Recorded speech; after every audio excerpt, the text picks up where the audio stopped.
La 4G Batelma vous présente Ni Vaovao.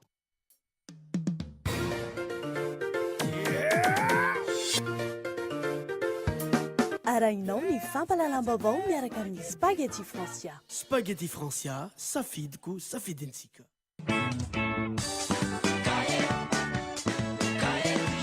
Cahier Triomphe nanolotra anao ny Vaovao.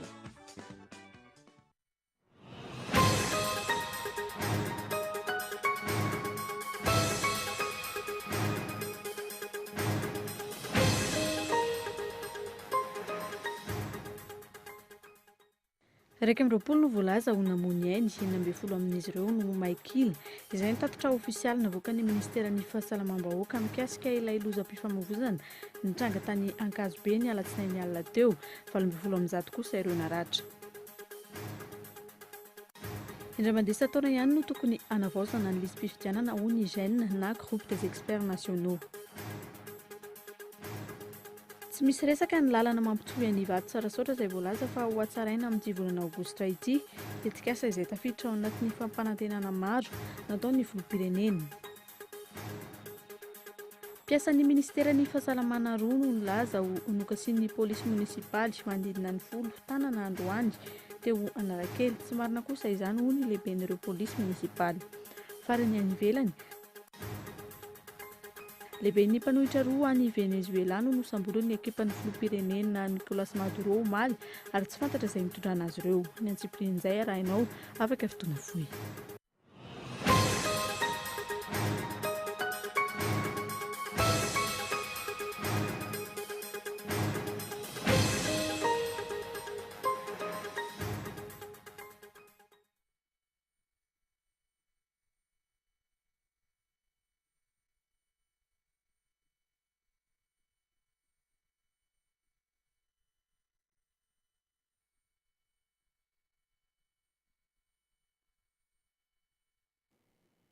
Miaraba tompoko falitafaraka aminao indray atao anatin'izao fampalalam-baovao izao ary asainam-panajana ianao tompoko lasy tompoko vavy anaraka izany hatramin'ny farany isa taratsika izany avy hatrany ny raharaha Ankazobe ny ena tsy nifanaraka tamin'ny voalazan'ny fampalalam-baovao samihafa ny tatitra ofisialy navoaka ny ministeran'ny fahasalamam-bahoaka mikasika ilay lozam-pifamoivoizana ny alatsinainy alina teo tany Ankazobe.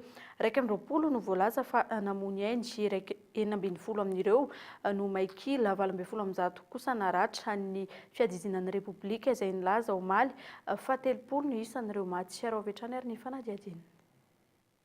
Mikasika ilay lozam-pifamoivoizana teny Ankazobe raha ny tatitra ofisialy navoaka ny ministeran'ny fahasalamam-bahoaka. 20 amin'izany ireo naratra, 1 efa nivoaka, 17 ireo manaraka fitsaboana ao amin'ny hopitaly HGR sy Befilatanana. Misy 20 kosa ireo namony ainy ary 19 amin'izy ireo no maikila. Mbola mifaomafao hatreto ny mikasika io isan'ny olona maty io. Raha ny famoaham-baovao samihafa omaly, nisy ny filazana fa tafiakatra 30 ireo maty, nisy ireo nahita 13. Ankoatr'izay misalovana ny anjara asan'ny fitsarana ny praiminisitra nanao fanambarana omaly fa ny mesazy enjana raha nambaran'ny pretra avy any amin'ny diosezin'ny Soavinandriana. Ny chef de gouvernement ray aman-dren'ny vahoaka tahakany ao mba tsapany ve ny adi-tsaina sy ny tena fangirifiriana mahazo ny tompon'ny fiara sy mahazo n'ilay mpamily. Ao anatin'ny fitsaboana ilay olona ka raha sanatria moa maheno an'ireny fotsiny izy nitapaka lalandra matiko. Zay zany somary anehoana ihany hoe tsy resaka hoe fahadisoana tsy fahadisoana na fanoherana n'ilay zediny sazy tokony zany ange efa misy anjaran'ny mpitsara sy anjaran'ny tompona ndraika tsy ilana hoe ny intervention an'ray aman-dreny eo amin'ny firenena ny fitsarana sy ny anona ohatran'ireny fa efa mahafantatra an'izany daholo hoe zay nanao accident dia tsy maintsy misy ny fitsarana fa ny mahagaga dia tsy maintsy ilaina ve le fanambarana miezinezina hoe faizina amin'ny fomba enjana mbola nasiana tsindikolo izy amin'ny fomba ezana. Isan'ny nambaran'ny praiminisitra omaly ihany koa ny tokony hanafoanana ny goragory eo anivon'ny sampandrara misahana ny fitsiriana fiara. Nambaran'ity pretra ity ihany koa fa ny sehatra rehetra sy ny fitantanan-draram-panjakana no ahitana goragory eto amin'ny firenena ary tompon'andraikitra amin'izany ny mitondra. Raha resaka goragory zany eto amin'ny firenena tsy miraitsy-komba amin'ny goragora mihitsiny fa atombo ihany amin'ny tsirairay any amin'ny faratampony eo fitenenana hoe l'exemple vient d'en haut ka tsy fampiandrasana kendritohana ny fanambarana ny hoe fanafoanana ny goragora fa itsika ve dia milaza fa amin'ny zavatra amin'ny fifamoivoizana ihany misy goragora fiain'ny goragora ny fiainantsika fa tsy reny ihany ka tsy tokony fampiandrasana kendry tony amin'ny andro tena fahoriana fianakaviana ny fantatro farany 30 no maty sa mihoatra ny 20 amin'ny fahoriana be ohatran'ireny ary isany ao anatin'ireny ny fahavazana ohatran'ireny ny tompon'ny fiara sy ny mpamily nahoana no misy zavatra tahaka ny hoe manao tsindrifa lavana ireny toe-javatra ireny. Fanomezana subvention exceptionnelle, kolokolo avo lenta, fitantanana volam-panjakana, samy tsy ahitana ny mangarahara no sady sehatra isehoan'ny kolokolo avo lenta eto amin'ny firenena. Raha tsy ahivina kosa ny fanazavana, olona manodidina ny 700 ireo nandeha tao anatin'ilay fiara Boeing izay tokony hitondra olona manodidina ny 70. Efa nisy ny fijanonana talohan'ny anjeran'ilay fiara tanaty antsana hatramin'ny 20 metatra noho ny olana teo amin'ny famindrana vitesy sy ny lanja mavesatra. Fa eo amin'izay trangam-piarahamonina izay ihany polisy munisipaly manodidina ny 10 no voalaza ny mpiasan'ny ministeran'ny fahasalamam-bahoaka miisa 2 onikasa tanana azy ireo ny tolakandro teo teny Analakely. Raha toka nanambana ny itory izy ireo, nanamafy kosa ny lehiben'ny polisy munisipaly fa tsy mitombona ny filazana fa nisy ny fandrahonana sy ny fidaroana azy ireo. Fanadihadiana miantara Andrianaivo. Eto dia miloko zany zay voa. Io dia miloko zay voa. Fa ny anankiray zany toa dia ny diny an-trano dia nitambaran'izy rehetrarehetra. Polisy munisipaly nidaroka mpiasan'ny ministeran'ny fahasalamana. Io no naoraka teny Analakely io atoandro io. Nilaza ho ny arany herisetra nataon'ireo polisy munisipaly maromaro ity lehilahy ity. Fifandirana mikasika ny toerana fametrahana fiara no ny atombohany adin'izy ireo.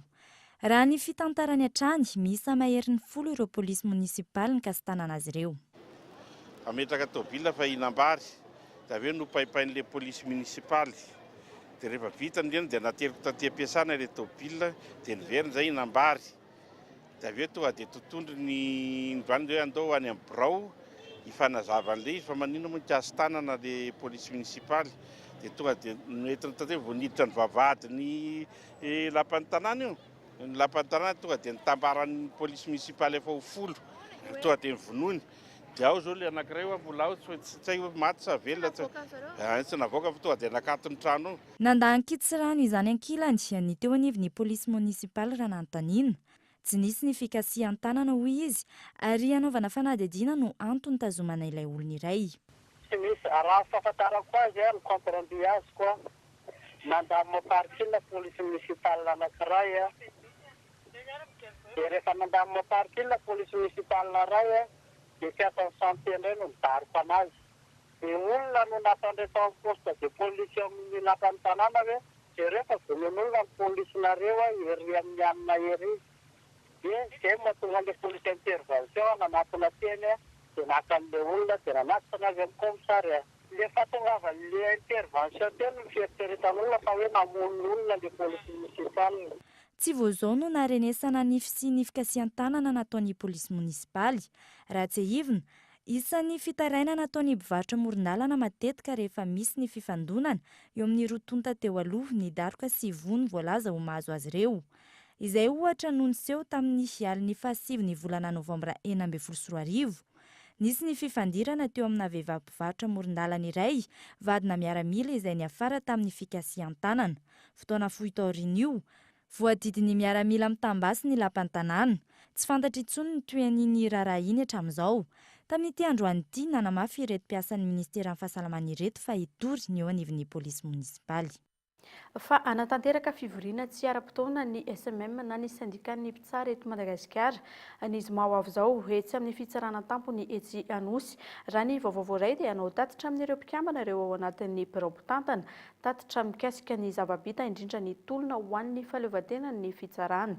Andrasana ihany koa ny vokatra ilay commission tripartite izay niarahan'ny SMM, ny fiadidiana ny primature sy ny ministeran'ny fitsarana izay tapitra tamin'ny 24 ny volana Jolay lasa teo. Lafy vaovao hafa kosa indray dia maneho ny aiahiny manoloana ny fanokafany seny indray ny lisam-pifidianana ny eo anivon'ny fokotany ny fiarahamonim-pirenena zaina na ny groupe des experts nationaux no amafisin'izy ireo fa tokony indray mandeha isan-taona ihany ny fanovana ny lisam-pifidianana ary tokony ampahafantarina izany ireo mpisehatra sy mpiara-miombonantoka rehetra. Fanadihadiana entiny Andry Rarson.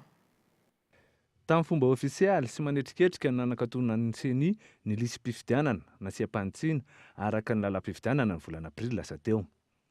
Nandritra izany fanankatonana ny lisym-pifidianana izany no nirazana fa 7 tapitrisa sy iray hetsy mahery kely ny mpifidy eto Madagasikara. Fitomboan'ny mpifidy eo amin'ny 5,20 isan-jato eo. Nanaitra ireo mpiara-miomby nantoka amin'ny CENI toy ny fiarahamonim-pirenena sy ny antoko politika ny nanaovan'ny CENI taratasy naharana fa 700/17/CENI izay taratasy nataony ho an'ny filohan'ny vaomeram-pifidianana anivon'ny faritany sy ny filohan'ny vaomeram-pifidianana anivon'ny distrika momba ny lisym-pifidianana. Tokony ho nisy ny fampahafantarana mialoha nataon'ny CENI ireo mpiara-miomby nantoka aminy na fanajana ny mangarahara raha ny nambaran'ny Bruno Rakotoarson mpikambana ao amin'ny GEN na ny groupe des experts nationaux. Raha ny fahafantarana azy moa zany mahakasika ny hoe révision ny lisym-pifidianana mbola azo anatin'ny fifidianana mazava mihitsy fa amanomboka amin'ny voalohan'ny Desambra ka amin'ny farana ny faran'ny volana janvier zany tokony andeha zay fanavaozana lisym-pifidianana zay. Ankehitriny moa dia miteraka hoe fisavorona na zay lazana azy na hoe mila fanazavana zany sy fampahafantarana ny mahakasika ny fanapaha-kevitra ilay CENI zany hoe eo anivon'ireo rasa-mahagaikany mba hijery akaikindray ny manodidina ny hoe fanavaozana sy ny fanaovana an'izay lisym-pifidianana izay. Zay zany angamba mazava hoe ao anatina mangarahara tokony misy izay fanazavana sy fampahafantarana mpiara-miomby nantoka société civile indrindra ary mpanao politika zany ao anatin'izay sehatra toy ny fifidianana izay. Nanambarana avy eo anivon'ny CENI fa fomba fiasa entina hanatsarana ny fanitsina ny lisym-pifidianana farany amin'ny voalohan'ny volana Desambra 17/20 hatramin'ny faraka amin'ny 30 Janoary 20/20 ity hetsika arahan'ireo ratsa-mangaiky ny CENI sy ny filohan'ny fokontany isaky ny 2 volana ity araka ny andininy fahenina amby 20 sy ny fahafito amby 20 tapany voalohany amin'ny lalam-pifidianana hoy ny filoha lefitry ny CENI Rakotonarivo Manantsoa Thierry. Tsara tokoa ny manamarika fa tsy fanavaozana tanteraka na refonte totale na refonte partielle no ataontsika amin'ny fanavaozana lisym-pifidianana ho avy zao fa fanavaozana isan-taona. Zany hoe ilay lisym-pifidianana no faranana ny 10 aprily nanaovan'ny lehibe ny fokontany sy ny rehetrarehetra ezaka nanomboka ny volana Desambra 2024 ary ny faranana ny 10 aprily 2024 iny ihany no ampiasaina. Zany hoe ampina ho an'ireo rehetra izay mpifidy vaovao ary hanalana an'ireo rehetra izay tokony ho esorina ny maty sy ny voasazy sy ny rehetra. Zany hoe iny mihitsy no ampiasaina, iny no fototra ho ampiasaina fa tsy manao lisym-pifidianana vaovao. Ny 9/20 ao anatin'ny lalam-pifidianana tapany faharoa sy ny 7/20 tapany voalohany no milaza ny hoe isaky ny 2 volana alefa ny anivon'ny fokontany any amin'ny ratsa-mangaiky ny CENI any amin'ny distrika ireo antota-kevitra izay hilaina amin'ny ho fanavaozana ny lisym-pifidianana. Ary ny 7/20 moa dia milaza fa ampidirina avy hatrany inscription d'office ireo olona izay tokony hiditra ao anatin'ny lisym-pifidianana ireo efa feno taona ary ireo vao nifindra vaovao ao anatin'izany lisym-pifidianana zany. Fanontaniana marobe napetraka ireo fiarahamonim-pirenena sy atao politika ary mpanara vaovao manoloana ity fomba fiasan'ny CENI ity toy ny hoe inona no antony hamerenana indray ny fanitsina ny lisym-pifidianana. Nisy tsy fahombiazana angaha ilay efa nampahafantarana tamin'ny fomba ofisialy sy mandritriketrika tamin'ny volana aprily iny. Azo antoka ve ilay logisiela nampiasaina tamin'ny fanitsiana farany teo iny izay efa nabe resaka maro satria tsy ilay lisitra tamin'ny aprily 7/20 teo no entina miainga amin'ity fanomanana fanitsiana lisym-pifidianana ity fa ilay tamin'ny aprily 9/20 izay efa niarahan'ny rehetra ny aiky fa feno tsy fahatomombanana. Vola viaiza ihany koa amin'ny teti-bolan'ny CENI no anaovana ity lazaina ho fanomanana fanitsiana lisym-pifidianana ity. Ekeny mpiara-miomby nantoka amin'ny CENI ny tokony hanana amin'ny fahaleovantena tanteraka indrindra rabolina saingy mampampetra-panontaniana sy hahiahy ho azy ireo ny fomba fiasa tsy misy mangarahara ataon'ity vaomera-mahaleo-tena mikasika ny fifidianana ity toy izao ataon'izao. Satria voalaza mazava amin'ny lalam-pifidianana 9/30 fa indray mandeha ao anatin'ny taona ihany ny fanitsiana ny lisym-pifidianana. Fa 7 amin'ireo antonta taratasy misy 800 voaray ny komity mpifantana ireo mpikambana ao anatin'ny komitin'ny fampihavanana no tsy noraisina an-tanana raha ny vaovao voaray. Tsy vory avokoa ny antonta taratasy ilaina ahafahana mifaninana ho mpikambana tahaka ny tsy fisian'ny certificat de nationalité na ny casier judiciaire. Amin'ny 20 volana aogositra ho avy izao kosa no ho fantatra avokoa ny anaran'ireo mpikambana 12 izay isolitena ny faritra tsiraray avy. Aorian'izay no iroso amin'ny fanendrena ireo mpikambana kosa ny filohan'ny repoblika. Lafima vaoafa kosa indray ny taona 2024 fampanantenana maro no nataon'ny filohan'ny repoblika tamin'ireo mponina teny Ivato. Hatramin'izao tsy misy tanteraka izany ary tsy mbola misy resaka ihany koa ny amin'ilay fanavaozana ny lalana mampitohy ny Ivato sy Tsarasoatra izay voalaza fa ho avaozana amin'ny 10 volana aogositra ity. Fanadihadiana iarahana amin'ny Gaeton Andratsilavo. Mialohan'ny 24 volana Jiona 2024 no fampanantenana nomen'ny fitondram-panjakana anombohana ny fanamboarana ny tsenan'ny Ivato. Hatreto anefa tsy mbola nanomboka ny asa. Tsy ny tsena ihany fa eo ihany koa ireo fampanantenana maro tamina komuna izay tsy tanteraka avokoa hatreto. Ohatra amin'izany ny fanamboarana tatatra, lalana, lakan-drano ary ny fanomezana kamion fanalana ny fako ho an'ny komuna Ivato, Ambohibao ary Talatamaty. Ankoatr'izay, ity volana aogositra ity no voalaza fa anatsarana ny lalana mampitohy an'i Ivato Tsarasoatra. Ny lalana izay fahitana fahasimbana sahady na dia mbola tsy nampiasaina akory azy. Ilay izany ohatran'ny hoe zavatra ilay izany hita hoe fahatiantoka be eo amin'ny vahoaka satria ohatran'ny hoe mandanindany vola foana izany ilay fanjakana amin'ilay izy. Tokony mba hoe zavatra fa ohatra ny nataony fa tsy ho lalana io. Fa sy ihany ary izany fa mba tsy letrahany tamin'ny sisiny tony narodana fa mba ohatran'ny hoe iny nanaovana azy fa raha tamin'iny tena matiantoka be mihitsy. Izy aloha ohatran'ny amin'ny tena marina aloha ohatran'ny hoe kototoa ary izy aloha tsy tena hoe mbola godroa ara-dalàna mihitsy io aloha. Fa izy ka sao mbola hoe ambarino potehina mihitsy. Fa mbola miandry izany amin'izany hoe voabitsy izany zay vao hoe antomboka izy io. Ny nanivon'ny komuna Ivato etsakilan'izay efa niroso tamin'ny fanamboarana ireo lalana rehetra mampifandray ny tanàna sy ny lalam-baovao. Na lalam-be afaka alehan'ny fiara izany, na lalan-kely ahafahan'ny mponina mivezivezy. Tafiditra ao anatin'ny tabernan-draikitra ataon'ny mpitondra amin'ny mponina izany ary fanatsarana ihany koa ny tanàna araky ny vina efa napetraka. Fa misy koa ny lalana efa nisokafana zany eo amin'ny lalana mitsofoka makany amin'ny INPF. Efa vita tanteraka izy io ary efa ampiasain'ny olona amin'izay vita béton izy io mivoaka makany ampandronany. Dia ankehitriny zay zao efa manao sady ny tetikasa amin'ny tana ihany koa ny foto-drafitrasa izay atao eny akadin-dravoly eny dia any amin'ny faritra Kasanky misy nampalaza be ny olona zay hoe manangy azipo ny lazana an'ilay toerana. Efa namafisina izy io ary namboarina tsara amin'izay efa andalam-pahavitana ihany koa izany lalan-kely mampitohy faritra anankiroa izany ato amin'ity komuna Ivato ity.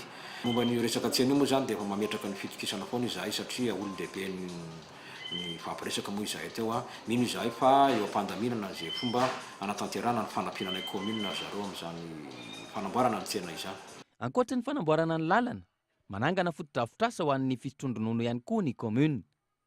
Entina milaza fa misy ny ezaka ataon'ny mpitantana ny tanàna amin'ny fanatanterahana ny fampanantenana nomen'izy ireo ny vahoaka izay nifidy azy.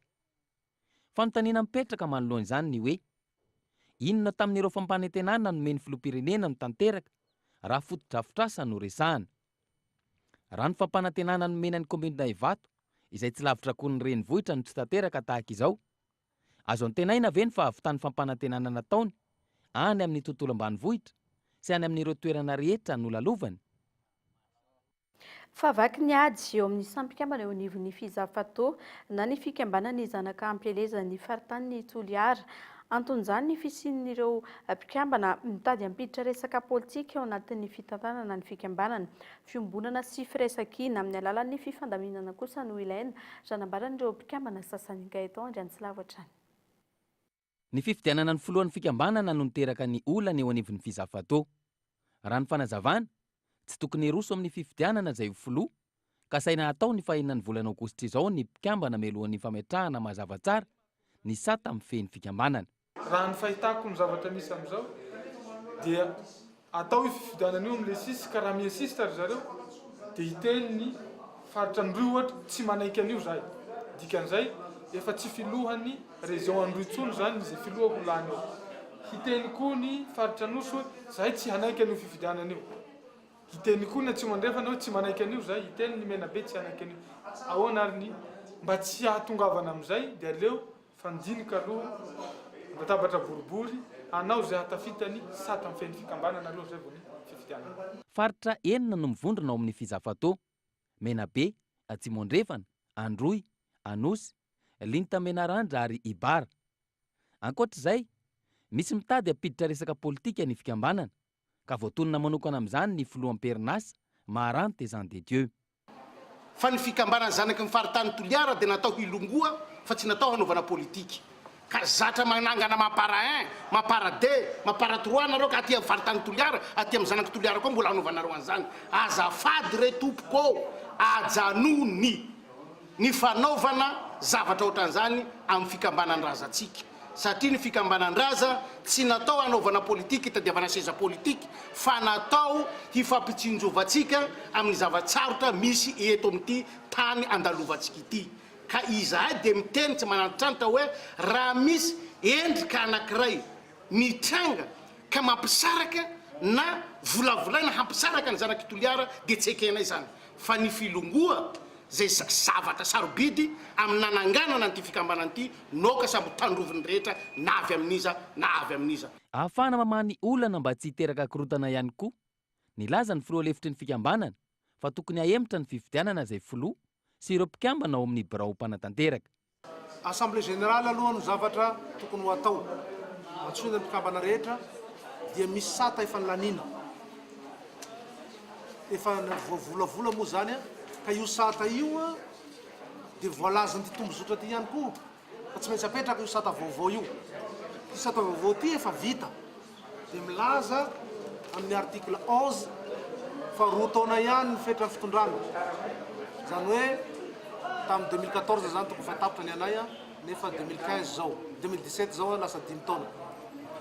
Ity koa dia milaza fa fandimbiasa mpitondrana no tsy maintsy ampiarina ary ny faritra androy mitondra manaraka voalaza n'ity zany. Ary zay filoham-perinasa tsy misy mahazo manao redoublement zany zay ny voalaza fa tsy maintsy pasena amin'ny faritra hafa ndray. Akory moa ny agagany rehetra fa misy nanitsakitsaka ty zavatra ty satria ilay filoham-perinasa ndray lasa nanao kandida. Andrasana izay marimaritra iraisana eo amin'ny samy mpikambana eo anivon'ny fizafatao. Iroso amin'ny fifidianana ve izy ireo ny alahady ho avy izao araky ny daty voatondro sa iroso amin'ny fanaovana assemblée générale. Fa mialoha ny ianarahantsika ny toy ny fampalalam-baovao dia ireto ary misy dokam-barotra vitsivitsy.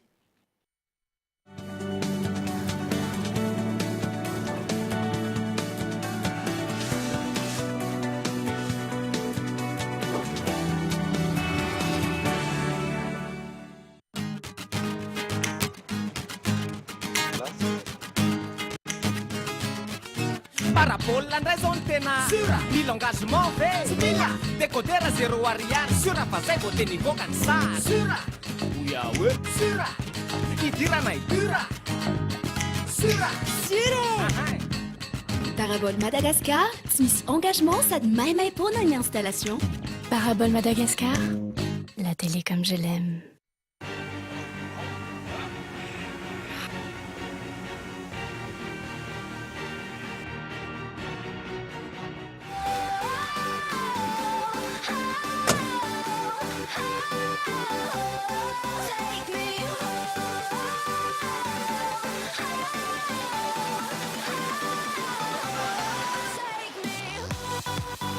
Miaraka amin'ny Telma mora hoanina ary arisan-tsekoatra ny aiza misy ahy eto Madagasikara.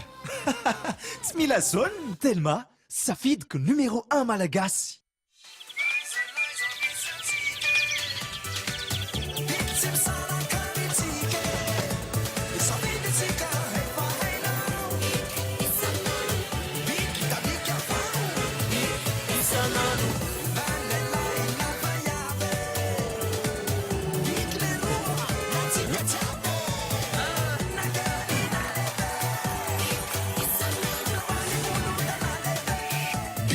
Isanandro.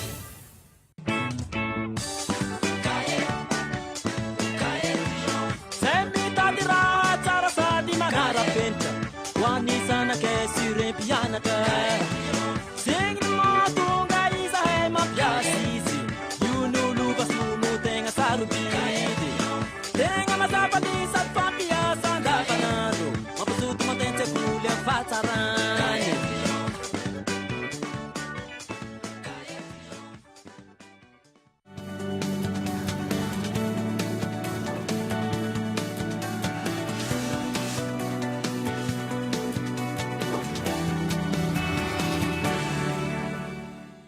eo amin'ny pejy toekarena kosa izay indray tapaka tao anatin'ny filakevitry ny governemanta omaly fa hitombo ny anjaran'ny Madagasikara amin'ny fampiasam-bola sy fiaramiasa amin'ny bad hatreto mbola ambany raha mitaha amin'ireo firenena hafa izay vatsiany bad vola ny anjarany Madagasikara antonjany tsy fahafahana mampiasa araka ny tokony ho izy ny vola indramina na ny capacité d'absorption fanadihadiany Michela Ranaritsonina.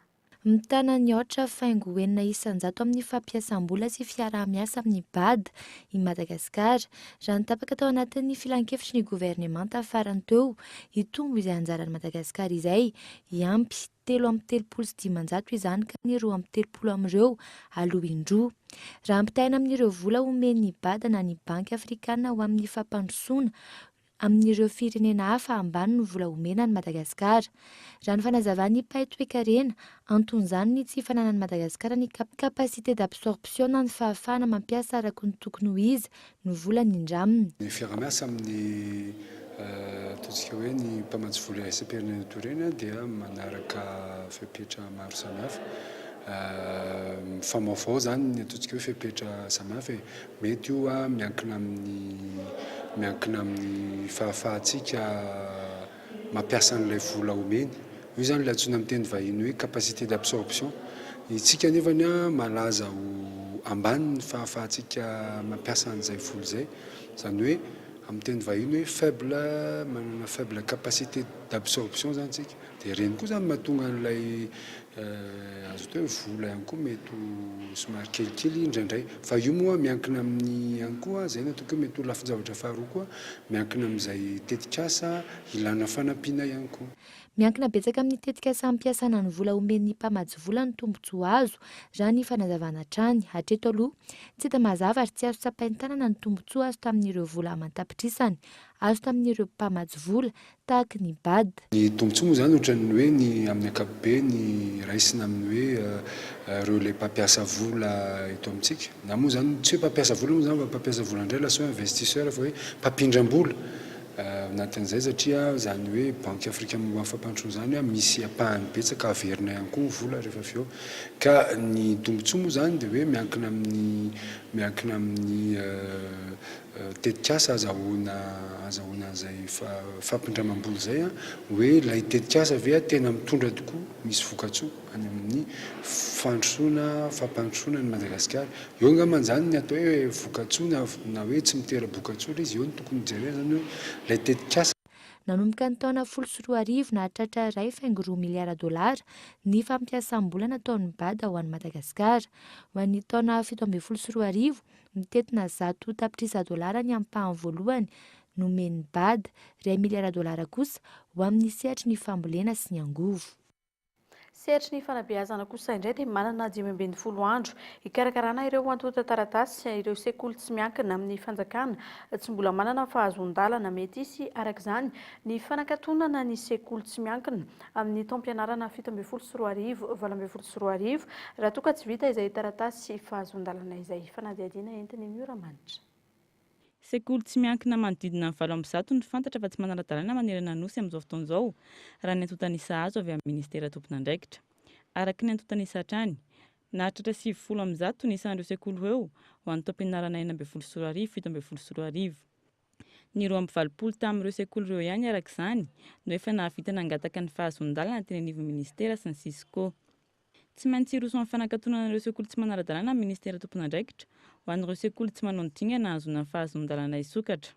Zao zao nalefa indray ny lettre de mise en demeure 15 jours mbola manana 15 jours ihany zareo irégulariser iny anivon'ny Sisco efa vonona ny mpiasa andriana satria vacances moa zany zao vita ny BBC zany hoe mena lettre de mise en demeure mihitsy zany zareo hoe nareo dia tokony hangataka ny manao demande autorisation d'ouverture reo Kolo reo raha mangataka ara-dalàna tokony ahazo satria efa nijerevana teny fotony koa izy le tena hoe manana olana dia mitsy aroa na telo am'ireo fotsiny zany tena hoe ohatra hoe akaikina trano fisotroana toaka na ohatrohatr'izany dia izay no mety hoe tsy azony fa nakabeazany raha ny tokony ho izy raha manaraka mameno ny document nany hoe atotan-taratasy izay ilaina amin'ny fanokafana sekoly ara-dalàna dia tsy tokony hipetraka ny olana fa izay mbola nitenena azy hoe andefaso lettre de mise en demeure indray loatra zareo raha sanatria tsy mbola manao an'izay izy dia tsy maintsy voatery ministera manakatona. Misy fiantraikany ratsy amin'ny taham-pahafahana amin'ny fanadinam-panjakana ny fahamaroan'ny sekoly tsy manara-dalàna tahaka izao. Taham-pahafahana izay tsy nitsahatra ny tontongana tato anatin'ny taona vitsivitsy izay. Ny olana dia rehefa tsy ohatra misy sekoly iray tsy manana lalana hisokatra dia tsy vita ministera manara-maso azy ohatra fotsiny hoe manaraka tena amin'ny programme officialy mana satria izay ny anisan'ny tena antony indrindra hoe azony anio autorisation d'ouverture manaraka amin'ny programme officialy ka rehefa tsy manaraka an'izay lamina apetraka ministera zay izy dia mazava ho azy fa tsy maintsy misy fiatraikany any amin'ny voakam-panadinan'ireo ataontsika hoe sekoly ireo zany zay satria tena tsisy fomba hijerevana ministera ny zavatra misy eo ao anatin'io satria na ny fisiny azy tsy fantatra akory hatramin'ny herintaona dia mazava ho azy raha ohatra ka hoe tsy voafeha ministera zany ataontsika hoe ireo sekoly tsy manana autorisation d'ouverture. Eto Antananarivo renivohitra no ahitana sekoly tsy manara-dalàna betsaka indrindra. Miroborobo izy ireo amin'izao fotoana izao. Ny tsy fahampian'ny fototra-afitrasa ho an'ny sekolim-panjakana, ny kalitaon'ny fampianarana eny anivon'ireny sekolim-panjakana ambaratonga fototra ireny no isan'ny antony mampiroborobo ny fanganganana sekoly tsy miankina amin'izao fotoana izao. Ankoatr'izay nefa mbola olana ihany koa ny traikefa sy ny fahaiza-manao ho an'ireo karazana sekoly tsy miankina vaovao ireny. Fa ao anatin'ny firoboroboana ny asa fanaovan-gazety eto Madagasikara amin'izao fotoana izao, mbola maro anefa ireo dingana lalovana atongavana amin'ny hoe mpanao gazety matianina, maro ihany koa ireo fototra tsy maintsy fantarina ao anatin'izany asa izany. Mpanao gazety iray efa ela netezana eo amin'ity sehatra ity no hilatsaka an-tsitrapo hanome fiofanana maimaimpoana ho an'ireo maniry hanao ny asa fanaovan-gazety sy ireo ao anatin'izany sehatra izany mandritra ny roa volana etsy Ampefiloha rao ary ny fanampanazavana. Ireo mpianatra reo olona reo hoe kay ve izao marina le tena fanaovan-gazety. Faharoa initiation pratique mifototra amin'ny fikaroham-baovao, mifototra amin'ny fanoratana vaovao, mifototra amin'ny fampiasana ny asa fanaovan-gazety ao amin'ny tontolo ny fampandrosoana ary fampiarana ny demokrasia izay dradradradrana amin'izao fotoana izao. Tianampy ihany koa an'ireo namana izay azo lazana fa efa amperinasa ny fanaovan-gazety satria ny akamaroantsika eto ange vitsina ny tena nandalo école de journalisme ka nanao an'ity asa ity dia mba ampitainay koa ny traikefa nanananay satria izahay indray tsy nianatra tany amin'ny école de journalisme fa nanao étude universitaire dia tian'ilay communication mémoire universitaire nanao recherche dia zay zavatra zay zany tiana mba ampitaina amin'ilay namana ihany koa zany zay efa amperinasa sy reto zandry reto. Lafima vaoafa tanteraka kosa indray tsy andrenivohitra tsy ambanivohitra manjaka manerana ny nosy tsy fandriam-pahalemana tsy voaro ny fitondrana intsony ny vahoaka izay nampindrana ny fahefana azy entina handaminana ny tany sy ny firenena. Fanadihadiana vetrany. Mandry andriranantsy ny vahoaka malagasy amin'izao fotoana izao. Tsy andrenivohitra, tsy ambanivohitra, tsy voafehin'ny mpitondra indrindra fa ireo mpitandro filaminana ny fahalemana. Isan'ny miteraka resabe amin'izao fotoana izao ny fahafatesan'ny Tsandobo Jackie Mahafaly izay maty nisy namono tao an-trano ny teny Anosialy. Tao tsy misy tohiny intsony momba io tranga mampivarahontsana io nefa mpiasam-panjakana ambony eto amin'ny tany sy ny firenena no nisy namono tamin'ny fomba mampiayay. Teo ihany koa ny fahafatesana mampiayay hatramin'izao an'ny Mamirakoto Arivelo. Famonoan-tena ve sa nisy namono? Voatazona marina ve ilay mpiasana? Nampivarahontsana ny mpanara-baovao ihany koa ny fatim-behivavy hita tao Vatofotsy Atsirabe nisy nitetika tamin'ny fomba feno abibiana tamin'ny farany herinandro teo. Tsy lazana intsony ny any amin'ny faritra. Any Sakaraha ohatra tamin'ny farany herinandro iny, andian-dalo maro no nanafika ny tanàna Nankaboka no sady nandoro-trano amampolony maro. Raikitra ny fanenjehana teo amin'ny dahalo sy ny zandary ka dahalo roa no maty tamin'izany. Torak'izany ihany koa ny tany Port Berger tao amin'ny komuna Mahavonjy. Dahalo efa dahalo no nanafika sy nangala-tromby. Nanara-dia avy hatrany ny vatan-dehilahy ary nisy ny fifandonana. Dahalo roa no lavon'izy ireo. Tany Arivomamy kosa indray, dahalo efa dahalo no nanafika tokantrano iray, olona telo no naratra mafy voakapa famaky. Vola 7,000 sy 1 alina monja nefa no nisy tamin'io trano io. Na mpanao politika, na olon-tsotra, na olona ambony, na mpandraraha, samy miaina io tsy fandriam-pahalemana io avokoa. Ireo izay manana mpiambina manokana mpitandro ny filaminana ihany aloha hatreto no tsy ahenona tranga tsy fandriampahalemana tahaka izao. Ny vahoaka tsy mandady arina no lasibatra sy very fiariana ao anatin'ny fotoana fohy tsy ampoiziny.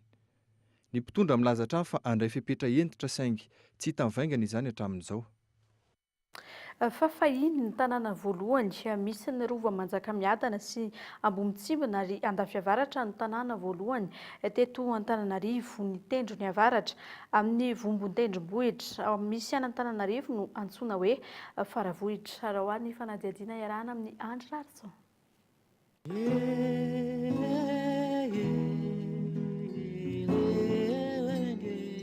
Miatomboka avy aty atsimo eo Ambohidratovavaratra ny tanàna Faravohatra, miafara kosa eo Ampasandratsaraoby, ambany kely ny fiangonana Ekara Katolika eo Faravohatra. Toerana feno kiritrana, korotam-bato, ahitra sy apanga ary very Faravohatra fahiny. Natao toerana famonoan'olona tahaka ny tena mitendrina atsimo amin'ny Ambohipo ihany koa izy. Izany no nahatonga ireo kristiana efatra mianadahy lasa martiora nodorana velona teo tamina ny andiana fivavahana kristiana teto amintsika tamin'ny andro nanjakandrina valina voalohany. Ireto izy efatra mianadahy nodorana velona teo: Andriatsiamba avy any Tanjombato, Ramitrao ary Andriampaniry sy Ramanandalana vadiny izay bevoka samy avy any Vonizongo. Teraka tao anaty afo ny zaza tao kibon'ny Ramanandalana tamin'ny nandorana azy ireo, nefa dia mbola nosorohin'ireo miaramila ho ao anaty afo indray. Noho izany tantara izany dia ny ankizy mpianatra sekoly alahantany Angletera sy tatsambo anglisy vitsivitsy no nanome ny vola nanaovany fiangonana Tranvato eo io ho tsangam-bato fahatsiarovana ilay zaza.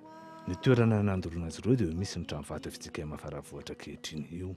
Tamin'ny alakamisy 20 ny volana Martsa taona 2017 no nanaovana izany fanodorana velona izany. Ny alarobia 20 Jolay taona 17 Irabesaotra martiora no novonoina no Tranvato eo amin'ny misy ny lycée Faravohatra na Jules Ferry ankehitriny. Ny trano kolejin'ny LMS London Mission Society teo aloha dia nalainy fanjakana ho trano fitsarana, izay vao io natao birao ministera fitsarana io indray. Ny trano pritin'ny FFMA French Foreign Mission Society nalaza tokoa tamin'ny fahatangasy teo amin'ireo fanaovana boky gazety izay nanontana ny gazety malagasy voalohany ny teny soa dia ho lasa birao fokotany Faravohatra ambony io ankehitriny. Mbola hita eny an-toerana ny presy vy lehibe nampiasaina tamin'izany fotoana izany. Teny Faravohatra ihany koa no nonona voalohany ireo masovosy ireo solon-tena firenena Britanika izay niasa teto amintsika. Izy ireo no nanao an'ireo trano nampiavaka ny Faravohatra na tamin'ny lokony na tamin'ny endriny. Noho izy toerana avo dia matazatazana tsara Antananarivo sy ny manodidina ny Faravohatra. Pejin'ny fanatanjahantena kosa indray azon'ny club Paris Saint-Germain ilay mpilalao baolina kitra malaza Neymar raha ny vaovao farany rapitso no farafatarany no higadina ao Paris ny tena ny araoary ny fanadihadiana. Raha mpitso maraina farafatarany no higadina ao Paris reny vohitra Frantsy Neymar. Azon'ny klubany PSG na ny Paris Saint-Germain ihany io mpilalao baolina kitra kalaza io. Vao migadina ao Paris Neymar dia anatanteraka fitsiriam-pahasalamana mialoha ny fanambarana amin'ny fomba ofisialy ataony rampitso ariva na ny zoma maraina amin'ny mampilalao an'ny PSG azy. I PSG izay efa dodina ny ampahafantatra ny be sy ny maro ny nahazahoany any Neymar mialoha ny iverenan'ny championnat sy ny adiny PSG amin'ny Amiens ny asabotsy ho avy izao amin'ny 10 ny antoerana. Ankoatr'izay, efa nahazo toromarika tamina boky sabo 30 pejy ny mpiasan'ny klubany PSG rehetra ny amin'ny fandraisana any Neymar. Taoriny nanaovan'ny Neymar veloma ireo namany mpilalao amin'ny FC Barcelone dia efa nandefa horonan-tsary fahatsiarovana ho azy i Lionel Messi tao amin'ny compte Instagram. Horonan-tsary izay mampiseho ireo fotoana niarahan'izy mirahalahy ny lalao. Eo amin'izay vaovao any ivelan'izay hatrany dia lehibe nampanohitra miisa 2 avy any Venezuela no nosamboriny ekipan'ny filoham-pirenena venezueliana ho Mali. Hatreto dia tsy mbola fantatra izay nitondrana ireto mpitarika ny fanoherana any an-toerana ireto manameloka ity tranga ity ny votrona Europeana sy ny Amerikana. Fanadihadiana eo amin'ny sarin'ny France 24 hatrany. Il est plus de minuit lorsque des agents des services de Leopoldo Lopez sy Antonio Ledzema isan'ny mpitarika ny antoko-panohitra ny Venezuelano no samborin'ny mpitandron'ny filaminana tany an-toerana ho Mali, mpitandron'ny filaminana izay iraky Nicolas Maduro. Tsy fantatra treto ny nitondrana azy ireto, tsy fantatra mazava ihany koa ny antony ny fisamborana. raha ny tombatomba ny mpamakafaka politika any an-toerana vokatry ny fanasana nataony reto mpitarika ny fanoherana venezuelana ireto ny vahoaka mba hanao fihetsiketsehana ho fanoherana ny filoha Nicolas Maduro fa ihany koa tsy hankasitraka ny valin'ny fifidianana an'ireo mpikambana eo anivon'ny antenimera izay andrafitra ny lalam-pandroenana vaovao no anton'izao fisamborana izao. Tsy niandry ela ny fanamelohana avy amin'ny vondrona iraisam-pirenena toa ny vondrona Eoropeanina fa ihany koa i Etazonia. Taratry ny fanjakana jadona sy famonoana ny demokrasia izao ataon'ny filoham-pirenena Maduro izao hoy izy ireo. Takin'ny vondrona iraisam-pirenena ihany koa ny fanomezam-baovao avy amin'ny fitondrana. Natao aiza izy mirahalahy ireto ary inona no anton'ny fisamborana azy ireo. Ny Haut Commissariat des Nations Unies mitaky ny amoahana tsy misy atakandro ireto lehibe ny mpanohitra ireto sy ireo izay rehetra no samborin'ny fanjakana venezuelana vokatry ny hevitra tsy mitovy.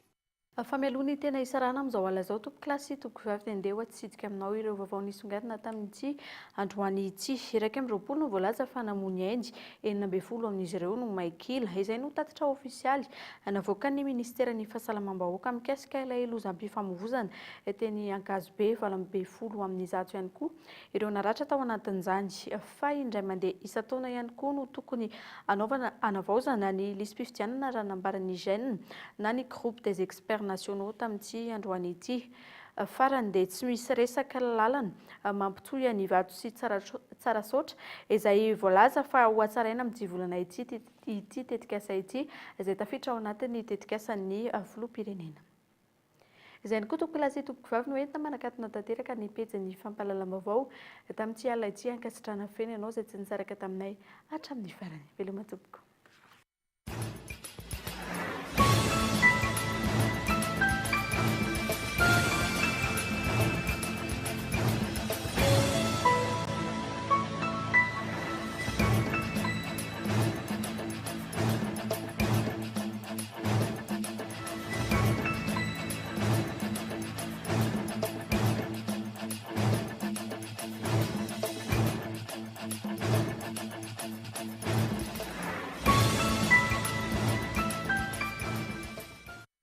La 4G by Telma vous a présenté Ni Vaovao.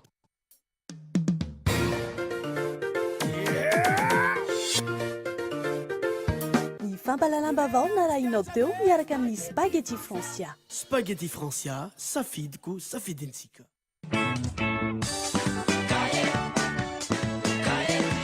Narahinao teo ny fampahalalam-baovao miaraka tamin'ny Cahier Triomphe.